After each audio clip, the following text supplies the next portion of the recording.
Welcome to Tech Driven Business brought to you by Innovative Solution Partners. In this episode, I welcome back Bill Newman of SAP. Listen in as Bill shares a background on the electric vehicles or the EV market. He dives into not only the past, but what we can expect to see down the road for suppliers across industries. Hello, Bill. How are you? Good, Mustansir. Good to be back on your show. Thank you. Welcome to Tech Driven Business. We had some interesting conversations in the past, and I'd like to continue our talk. But this time I picked a different topic than what we had discussed in the past. So looking forward to having that conversation with you. Sounds great. Let's dive in. All right. So what we want to discuss as part of the show today is electric vehicles or EV and technology and how they go hand in hand. So with that, let's start with our conversation. I want to start off with what are some of the cool things on the horizon when we talk about EV market? Can you just give us some background and your perspective on that? Well, sure. I think listeners will be pretty familiar with the light passenger space. So battery electric vehicles, plug-in hybrid electric vehicles, particularly those are going to be some of the things that we're seeing now and will continue to see. In other parts of the vehicle space, we're seeing, hydrogen, other aspects of fuel cell technology, particularly for long haul. But the general consumer, unless they're part of that transportation business, is probably, at least in the near term, not going to be impacted by that. So with electrification comes this pesky business of having to charge a vehicle, right? And so I think listeners might be aware of the term range anxiety. So the good news is that on a couple of fronts. So battery density and the ability to charge a battery quickly using DC direct current fast charging methods and even some infrastructure that allows parallel DC fast charging will become more and more available. So it's not just we need locations for charging, but we also need those locations to be quick, efficient, and effective. People understand that you can't just put charging stations out in a parking lot and it works great in the summertime. But, when there's weather, and in the Sun Belt, the weather can be in the summertime, you have to also provide a friendly charging environment for that. So you're going to have covers and maybe some solar collection on the top of the covers, maybe some heated environments for northern climates. These things are all being talked about. We went in kind of deep with them with a recent Center of Automotive Research event that we had that SAP sponsored in San Ramon at the end of 2022. And I think also, too, the fact that the federal government is enabling an additional subsidy program for passenger EVs and also putting some significant infrastructure dollars on the table as a part of the IRA will allow not just the coasts and a lot of the key Gulf Sunbelt strips, which do seem to have a high propensity for charging station density, but allow those to fill into places like in America's heartland where there's lots of open stretches. In places where the traditional oil and gas companies have fought to keep, electric charging out. So I do think that you'll begin to see over the next few years a little bit less range anxiety. Maybe even we get closer to the mythical 1,000-mile charge, which would really free up EVs as a cross-continental and road trip kind of platform that you could take, with your friends, your family, maybe even towing, given the fact that we've got some really cool high torque electric vehicle trucks that are now making it into the marketplace and are getting very, very well received. So, uh, here to kind of show everybody around the candy store what might be coming with EVs, and so far it all looks pretty good over the next few years. Yeah, I think it's a very exciting time that we're living in, especially that some of the changes that are coming in this segment of the market is pretty phenomenal. And how the battery life is being extending, in a matter of very, very short period of time. So I think this is really exciting stuff. So taking that growth in that EV space, now looking from the lens of a technology company, how can tech companies support this evolving EV market?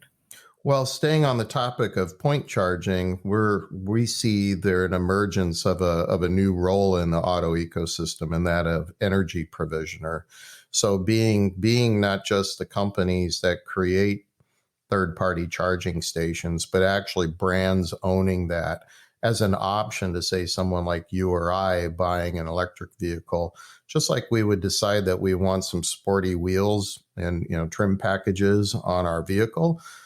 Maybe there's a package for pulling a boat, and we'll also be able to buy a trim package to hang a charging unit on the inside of our garage and be able to charge that way. Those are products that need to be built. Those are products that need to be serviced and managed. And guess what? There's a lot of companies, like all the big brands, that want to have a piece of that, and not only just white label those to be able to provide to their customers, but also be able to potentially do some fractal billing. A few basis pennies per kilowatt hour over time really adds up, right? And so there's a significant upside and revenue potential there. And the Wall Street Journal covered that pretty extensively in an article in late 2022.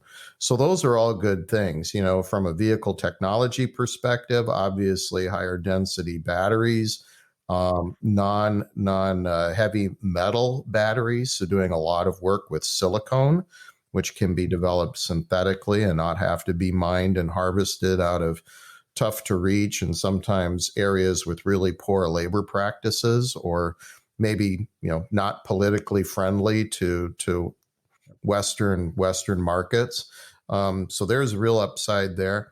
And really just also, I think when you look at EVs, the nature, and I've spoken about this on this program and others, the nature of how EVs are shifting the experience from the front seat driver experience to what I call the back seat passenger experience, where you might be, traveling in a semi-autonomized vehicle that is electrified and may not have a steering wheel, may actually feel more like a rolling either workplace or family space. And those provide new opportunities for companies who provide interiors, who provide lighting, who provide sound and instrumentation. And we are working with suppliers today, automotive suppliers today, that are really thrilled with the opportunity to come up with some of these new creative designs or creative applications to support some of the new technologies that are going into different EV designs. So that piece is really extraordinary. And if you look back in time, it's almost like when we kind of left the Model A and the kind of the lifted carriage design that Henry Ford made so popular, and really began to go into, the longer sedan-like driving experience where everybody could, go for a Sunday drive in the countryside. And it was, really liberating. I think, in many ways, we're at that next juncture point now in the design of vehicles that EV is letting us kind of aspire to. Yeah, I think I like your comparison. Really, it is coming to the point where we are going to see a big shift, at least, from the vantage point we are at right now. Seems like the possibilities are endless, especially when you talk about the interior of a car and the experience of a passenger, not just a driver.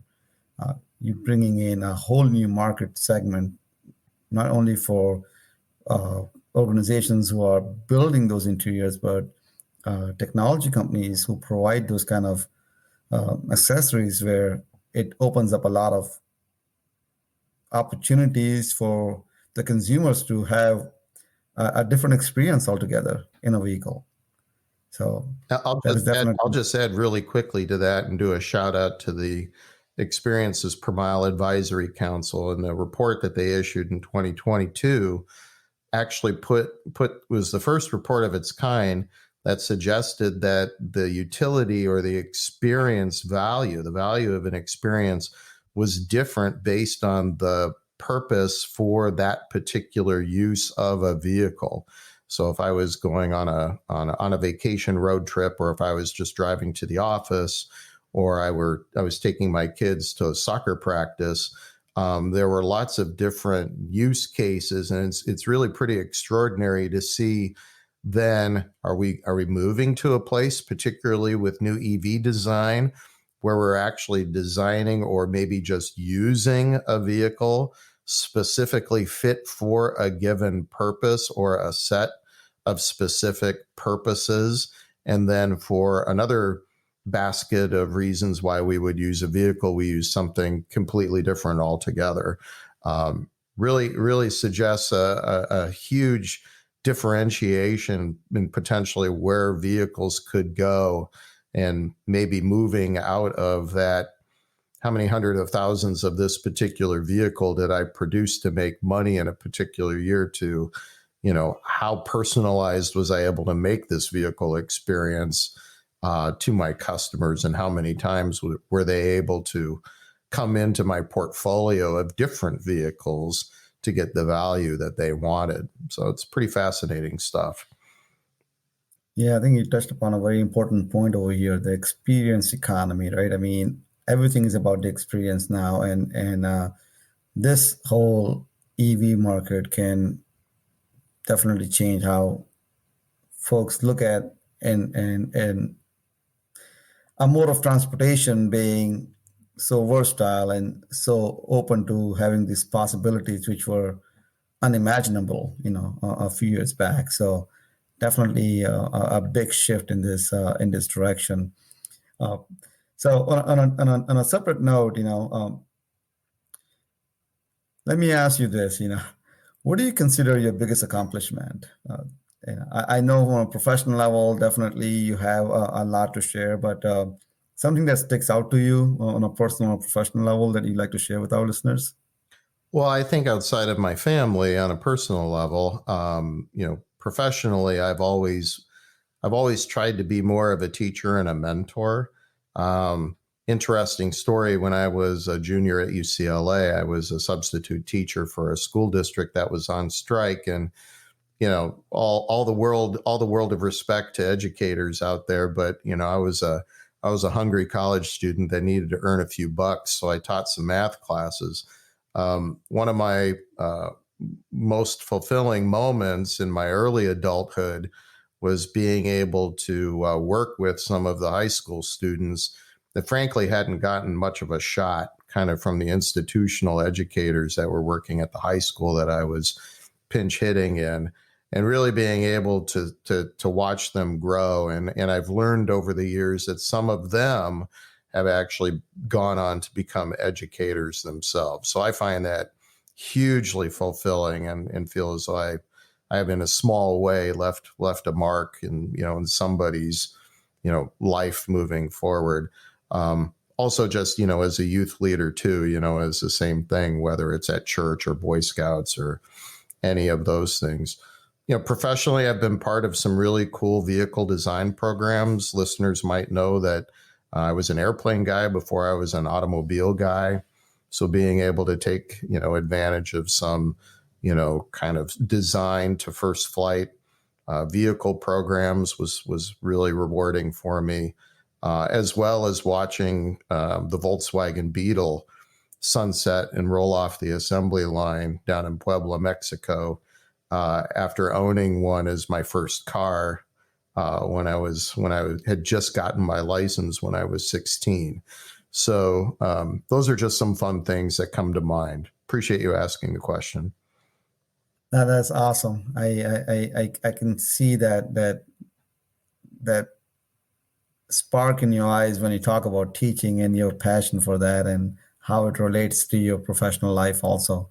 Um, but coming back to our topic, when we talk about EVs and this whole conversation about technology, uh, what's your take on sustainability? How big a role is sustainability playing for the supply chain, as we have seen in the past year, or what do you see as a future in 2023? Well, for sure, we're doing in our supply chain, we're moving more to a make to market, so more of a regionalization, which is good ecologically. Putting things on airplanes and putting them on boats and making them go thousands of miles.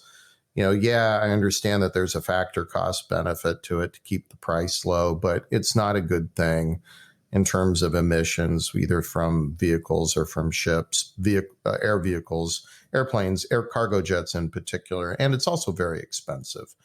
So I think that aside, being able to figure out a way to manufacture EV technologies with less of a reliance on heavy materials that, again, need to be strip mined in many situations and have a tendency to devastate the environment of developing nations and not so developing nations who are doing that at their own expense. I think that there's something to be said about that. We're going to look at scope 1, 2, and possibly scope 3 requirements, along with significant tailpipe emission requirements and other rules that are going to come to the U.S. In 2023. One can imagine that if I don't have my rules in alignment, I could as a innocent EV owner purchase a vehicle that was manufactured using inappropriate labor sources, with materials that were mined in non-environmentally friendly ways and powered by non-environmentally friendly coal-fired electrical plants. So, just because you drive an EV doesn't mean that you're being ecologically mindful. You have to really understand where it's all coming from and how you're using it. So sustainability plays a huge role there. We're going to see more regulatory impacts and reporting impacts as we go into 2023. And frankly, that works for people who want to drive gas-powered vehicles as well, right? They're complex pieces of machinery, and whether you have an affinity to drive gas-powered, electric, or what have you, there's no guarantee that just because you climb behind a wheel, some gas-powered vehicles are actually more sustainable than EVs. So it's not a black and white thing. You really have to, just to use the expression, you really have to go under the hood to understand what's going on there, so that you're putting your money in a meaningful way in a place where you can act accordingly based on your beliefs for what sustainability means for you. Yeah, and I think you just hit it really right on the point when you talk about you really have to look under the hood to see what's going on, and that's a good advice for our listeners to kind of keep that in mind when you look at sustainability and how big of a role it plays, overall. So I think that kind of brings us towards the end of our conversation. And like I say always, what is the one takeaway that from this particular topic that we're talking about, that you want our listeners to keep in mind, how we move through 2023? Well, I think on the topic of EVs, just to kind of wrap up the last piece that we were discussing, I think you have to decide what kind of an impact and how early you want to make. If you are going to be a green buyer and be conscientious and put your money where your mouth is. And for those people who really want to make an impact right now, immediately, and feel good about what they're doing over the next 5 to 10 years with the environment, buy a plug-in electric, hybrid electric vehicle. It's proven technology. Do plug it in. Don't drive it like a gas-powered vehicle, because then you're no better off than if you're filling up at the gas station. But that's very finely tuned technology. It's multi-generations old. If you do feel that compelled to go in and buy a full battery electric vehicle, also understand that the technology is going to significantly improve, not quite like Moore's Law, but you're going to see some significant improvements in vehicle performance and comfort. Maybe not reliability, because they're generally very high quality vehicles built today. But certainly in terms of battery capacity, range, et cetera, you're gonna see some real significant improvements in the next 2 to 3 years. But again, plan to drive the car for 10 years, 15 years, 20 years. That's how they're built. And that's a real change in the mindset, particularly of North American auto consumers who, 20 as recent as 20 years ago, generally bought or leased a new car every 4 to 6 years. We're moving away from that. So be really happy and confident in the purchase, particularly that you're making when and if you do go in for a form of electric vehicle. And that way you'll be quite satisfied over the period of ownership. That's a good advice to keep in mind.